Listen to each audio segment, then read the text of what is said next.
인도네시아의 공군개혁은 끝났습니다. 한국형 초음속 전투기 KF-21의 공동개발국이었던 인도네시아가 분담금을 대폭 축소하면서 현재 논란이 되고 있습니다. 지난 17일 한국 정부는 당초 1조 6천억 원 규모의 인니 측 분담금을 6천억으로 축소하는 방안을 최종 확정하였는데요. KF-21의 개발비는 총 8조 1천억으로 2016년 당시 한국 정부, 카이, 인니 정부가 각각 60%, 20%, 20%씩 분담하기로 합의한 바 있었습니다. 그러나 인도네시아는 국제적 신뢰를 깨버리고 분담금 납부를 미뤄왔고 그간 납부한 금액도 고작 4천억 원에 불과했으며 심지어 올해 4월에는 2026년까지 6천억 원만 납부하겠다고 제안을 하였습니다. 이에 한국은 인니의 분담금 납부가 계속해서 지연되면 KF-21 개발 일정에 악영향을 줄 수 있다는 판단에 따라 제안을 수용하기로 한 것인데요. 여기까지만 살펴보면 인니가 돈은 적게 내면서 가져갈 권리만 챙겨갈 수 있는 것 아니냐 하실 수 있지만 사실 그렇지 않습니다. 분담금이 3분의 1 수준으로 깎이면서 기존 합의했던 기술 이전 분량도 3분의 1 수준으로 줄어들게 된 것이 이번 합의의 핵심이기 때문입니다. 사실 원래도 인도네시아가 가져갈 수 있는 기술 이전 수준은 상당히 미미했는데 그마저도 현재 대폭 줄어들게 된 것이죠. 정광선 전 KF-21 사업단장에 따르면 인도네시아가 투자금을 주지 않을 경우 각종 기술 자료를 주지 않게 되어 있다며 인도네시아가 갖고 갈 수 있는 것은 인니 측 엔지니어들이 현장에서 받는 OJT 수준, 실습 수준의 경력 정도뿐이다 라고 못 박았습니다. 그러면서 실질적으로 1조 6천억 원의 투자금을 줘서 기술 이전이 되더라도 핵심 기술에 대한 기술 이전은 안 되는 것으로 이미 협의가 되어 있다 라고 하였죠.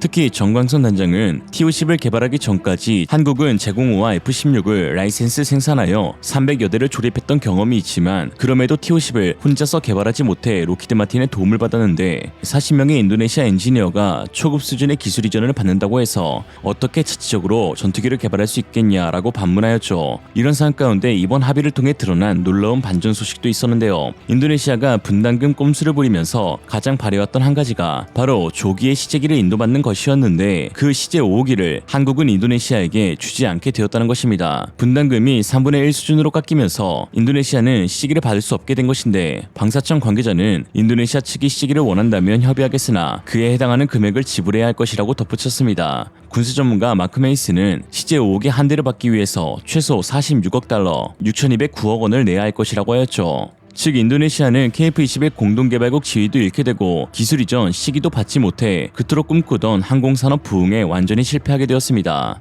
돈보다도 그동안 버린 시간이 더 아깝게 되었죠. 한국은 인니 없이 KF-21 개발에 온전히 성공하였고요. 한편 한국이 인니에 제공하기로 했던 시제 5호기의 추후 행방에 시선이 쏠리고 있습니다.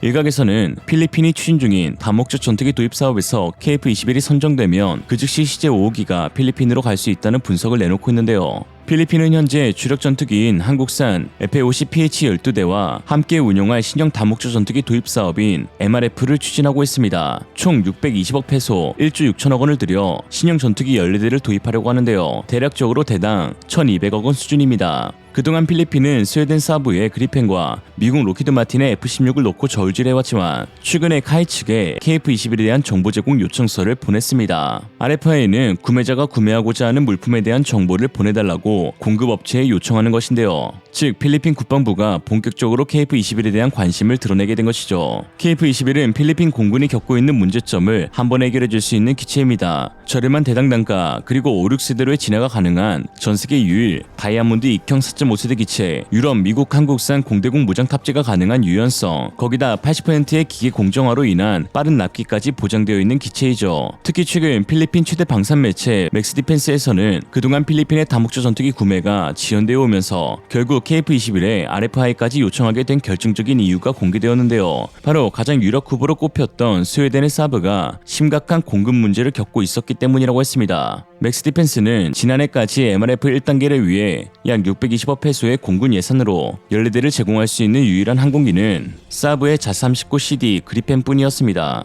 최신형 EF 버전과 로키드 마틴 F-16 바이퍼는 가격으로 인해 14대 기체를 제공해주지 못합니다. 그러나 사브는 현재 심각한 납품 문제를 겪고 있어서 CD 버전의 생산이 어려울 것으로 보입니다. 사브가 EF 버전을 고려하도록 압력을 가하는 것일 수 있지만 이 소식은 현재까지 계약이 미뤄진 이유가 필리핀이 아닌 사브에 있다는 것을 의미합니다. 라고 하였죠. 반면 한국 카이 사천 공장 고정익동은 올해 국내 물량 양산이 확정되면서 KF-21 생산 라인을 증설할 계획이며 당초 인도네시아 측으로 인도된 물량을 물량을 필리핀이 받게 된다면 훨씬 빠른 납기를 보장받을 수 있는데요. 특히나 현재 필리핀은 더 이상 전투기 도입을 미룰 수 없는 상황이라는 점도 KF-21만의 유일한 선택지가 되고 있는 점 중 하나입니다. 지난 8일 필리핀 스카보로 암초 인근에서 해상 순찰을 수행하던 필리핀 공군 아비오카르 경비행기가 중국 인민해방군 공군 전투기와 마주치는 사건이 발생했습니다. 중국 전투기는 중국이 불법으로 건설한 인공섬 중 한 곳에 주둔하고 있었던 것이었는데요. 문제는 중국의 항공기가 최근 개량을 마친 4.5세대 젠11BG로 추정되고 있다는 것입니다. 그리고 이 전투기는 필리핀의 경비행기를 상대로 매우 가까운 위치에서 신호탄을 투하하며 대응 기동을 가하고 있었죠. 필리핀의 경비행기가 전혀 위협이 되지 않는다는 것을 묵시적으로 드러낸 중국 공군이었습니다.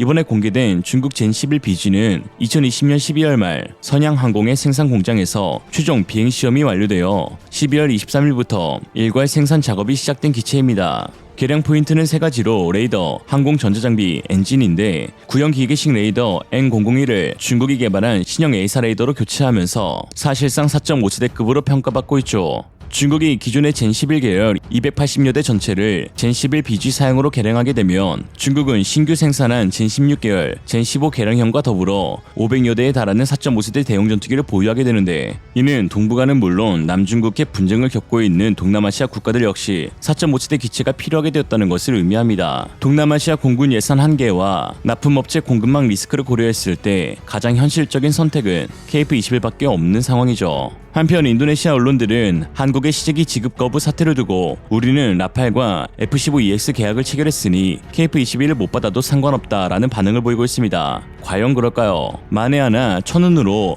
모든 기체를 다 인도받게 되더라도 인도네시아 공군이 동남아시아 맹주로 군림할 가능성은 사실상 전무한데, 이는 조종사 부족 문제와 유지보수 부품 부족 문제를 겪을 것이 훤히 보이기 때문입니다. 최근 14일 프랑스 라팔과 관련해 충격적인 소식이 전해졌습니다. 라팔 복자형과 단제형 두 대가 훈련 도중 서로 충돌해 추락하는 사건이 발생한 것인데요. 세바스티엔 르크로니 프랑스 국방부 장관은 자신의 소셜미디어에 조종사 한 명은 발견했지만 복자형에 타고 있던 교관과 훈련생은 사망한 것으로 보인다라고 했습니다. 대당 2천억 원이 넘는 기체 두 대 파괴로 인한 금전적 손실, 거기다 그보다 더 큰 베테랑 교관과 훈련생의 사망이라는 인력 손실을 겪게 된 프랑스이죠.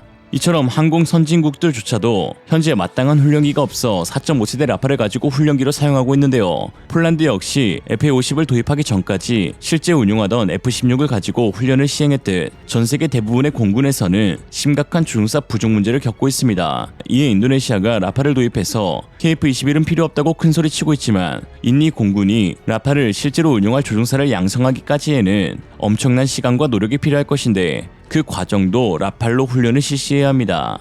문제는 인도네시아의 뒤떨어지는 항공 정비 실력으로는 높은 수준의 가동률을 보장할 수 없을 것이며, 이로 인해 실제 도입이 되더라도 인리 조종사가 라팔을 운용하기까지 상당한 시간이 소요된다는 것이죠.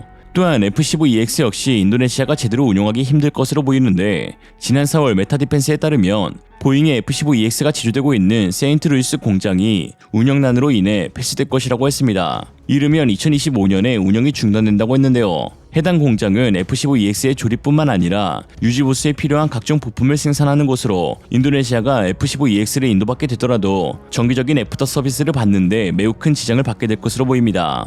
이에 FA-50과 KF-21의 조합은 손쉬운 기종전환 및 상호 부품 호환성이라는 큰 이점을 지니고 있어 세계 각국의 대안으로 떠오르고 있습니다. 최근 페루는 약 1조 원 규모의 FA-50 20대 도입을 확정했는데요. 이와 더불어 카이는 FA-50과 함께 차세대 전투기 KF-21 구매도 제안한 것으로 알려졌습니다. 이미 KT-1 웅비를 운용 중인 페루는 현지의 유지보수 기지를 구축했기에 FA-50을 운용하는 데 큰 어려움이 없으며, 특히 FA-50을 도입하게 되면 4.5세대 고성능 첨단 전투기 KF-21로의 기종전환이나 부품 호환으로 빠른 운용 및 저렴한 유지보수가 가능하기에 페루 정부도 해당 제안을 진지하게 고민 중입니다. 오늘의 한 줄 평, 인도네시아와 중국의 다른 점.